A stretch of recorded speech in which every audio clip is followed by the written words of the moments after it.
নমস্কার বন্ধুরা, পারিসবিকে সকল বন্ধুকে স্বাগত জানিয়ে আমি আবারও চলে এসেছি একটা রেসিপি নিয়ে। রেসিপিটা হলো ডিম সোয়াবিনের রেসিপি। বন্ধুরা, মাছ মাংসকে হার মানাবে, এতটাই সুন্দর লাগে। ডিম সোয়াবিনের রেসিপি দেখতে হলে পুরো ভিডিওটি দেখতে হবে, স্কিপ করে দেখলে হবে না। আর একটা লাইক দিয়ে ভিডিওটি দেখতে শুরু করবেন, এতটাই খেতে সুন্দর হয় কি বলবো। চলুন বন্ধুরা, দেখে নেওয়া যাক আজকে আমি ডিম সোয়াবিনের রেসিপিটা কিভাবে তৈরি করি। কি কি উপকরণ দেবে সেটাও বলে দেবেন, লাইক দিয়ে ভিডিওটি দেখবেন। এই দেখুন বন্ধুরা, একটা কড়াই বসিয়ে দিয়েছি। কড়াই আগে থেকে জল দিয়ে দিয়েছি আর সয়াবিন দিয়ে দিলাম। সয়াবিনটা একটু ছোট সাইজ আছে, আপনারা বড় সাইজ যে সয়াবিনটা ওটাও ব্যবহার করতে পারেন।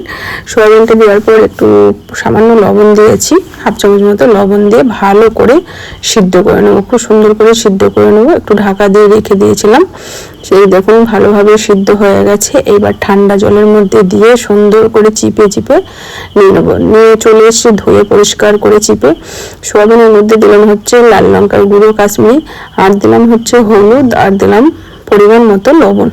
লবণটা যেহেতু রান্নাতে ব্যবহার করবো তাই অল্প পরিমাণে দিয়েছি। আর ডিম দিলাম, আমি এখানে 4টে ডিম দিয়েছি। আপনারা আরও ডিম কম বেশি করে দিতেও পারেন, কমও দিতে পারেন, বেশিও দিতে পারেন। ডিমগুলো দেওয়ার পরে সুন্দর করে মাখিয়ে নেব। আর দেবো হচ্ছে বেসন, 5টা ডিম দিয়েছি। এবার বেসনটা দিয়ে ভালো করে মাখিয়ে নিতে হবে, খুব সুন্দর করে মাখিয়ে নিতে হবে। আর যারা সয়াবিন খেতে ভালোবাসেন না, এইভাবে ডিম দিয়ে রান্না করবেন, দারুণ লাগবে খেতে। মনেই হবে না যে সয়াবিন খাচ্ছেন, এতটাই টেস্ট লাগে। সুন্দর করে মাখিয়ে নিয়ে চলে আসার পরে তেল দিয়েছিলাম কড়াইয়ে। বন্ধুরা, ক্যামেরাটা অফ হয়ে গেছিলো, আমি দেখিনি তাই দেখাতে পারলাম না। তেল দেওয়ার পরে তেলটা গরম হয়েছে, তারপরে সয়াবিনটা ঢেলে দিয়েছি। সয়াবিনটা দেওয়ার পরে ভালো করে ভাজা করে নিয়েছি, খুব সুন্দর করে ফ্রাই করে নিয়েছি, দেখে বুঝতেই পারছেন। এইবার আমি ডিম সয়াবিনটা উঠিয়ে নেব। দেখুন ঠিক এইভাবে হয়েছে, কত সুন্দর লাগছে না, শুধুও খেতে পারবেন, এতটাই সুন্দর হয়েছে। তাই আবারও একটু তেল দিয়ে দিলাম। তেলের মধ্যে ছোট ছোট করে ডুমো ডুমো করে আলু কেটে রেখেছিলাম, আলুটা ফ্রাই করতে দিয়ে দিয়েছি। আর এদিকে একটা মশলা করে নিয়েছি, 2-3টে শুকনো লঙ্কা, কাঁচা লঙ্কা, রসুন কয়েক কোয়া আর আদা দিয়েছি। আর দেবো হচ্ছে টমেটো কুচো। আর বন্ধুরা, দুই একটা শুকনো লঙ্কা দিলে এটা রান্নার টেস্টটা আরও ভালো লাগে খেতে, এর জন্যই দিলাম।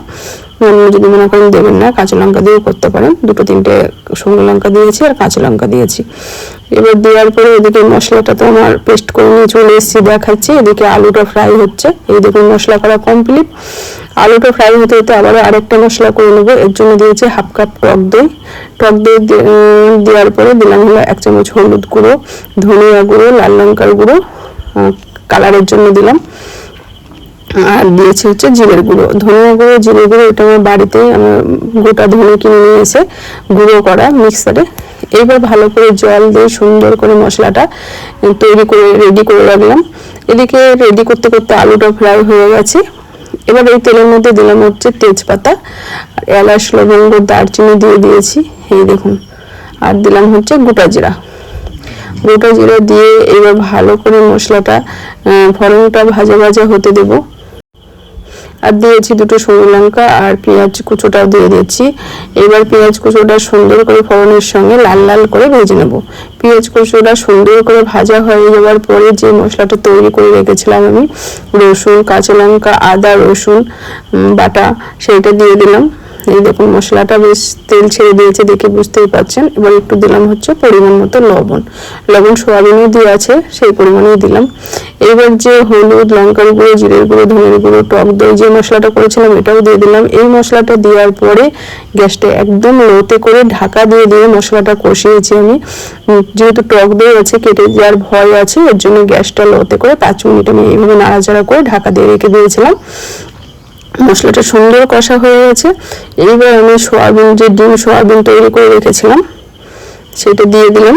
দেওয়ার পরে আলুগুলো যে কেটে রেখেছিলাম দিয়েছি। এইবার সমস্ত কিছু দিয়ে আবারও ভালো করে 2-3 মিনিট সুন্দর করে কষিয়ে নেব।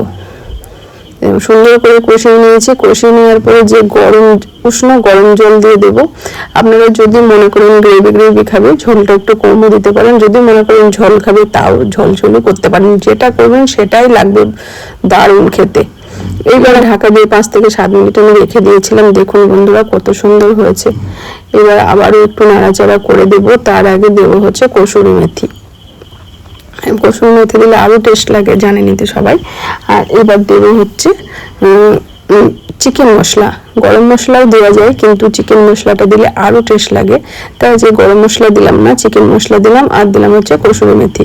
এবারে সমস্ত কিছু দিয়ে সুন্দর করে নাড়াচাড়া করে নামানোর পর ফাইনালি দেখাচ্ছি বন্ধুরা কত সুন্দর হয়েছে ডিম সোয়াবিনের রেসিপি। এই দেখুন আলুটাও সুন্দরভাবে সিদ্ধ হয়ে গেছে, যেহেতু কসুরি মেথি আর চিকেন মশলা দিয়েছি, তাই একটু জাস্ট 5 মিনিট মতো এইভাবে নাড়াচাড়া করে নেব। তারপর বন্ধুরা ঢাকা দিয়ে রেখে দিয়েছিলাম, ফাইনালি চলে এসেছি। দেখুন বন্ধুরা 5 মিনিট পরে এসেছি, কত সুন্দর হয়েছে ডিম সোয়াবিনের রেসিপি। আপনারা একবার হলে বাড়িতে ট্রাই করে দেখবেন। আর যদি এই ডিম সোয়াবিনের রেসিপি ভালো লেগে থাকে লাইক করবেন, শেয়ার করবেন, কমেন্ট করবেন। আর পাশে থেকে যে বেল আইকনটা আছে অবশ্যই ক্লিক করে দেবেন। তাহলে বন্ধুরা আজকের মতো এইটুকু, দেখা হবে আরও নতুন নতুন রেসিপি নিয়ে। আজকের মতো ধন্যবাদ।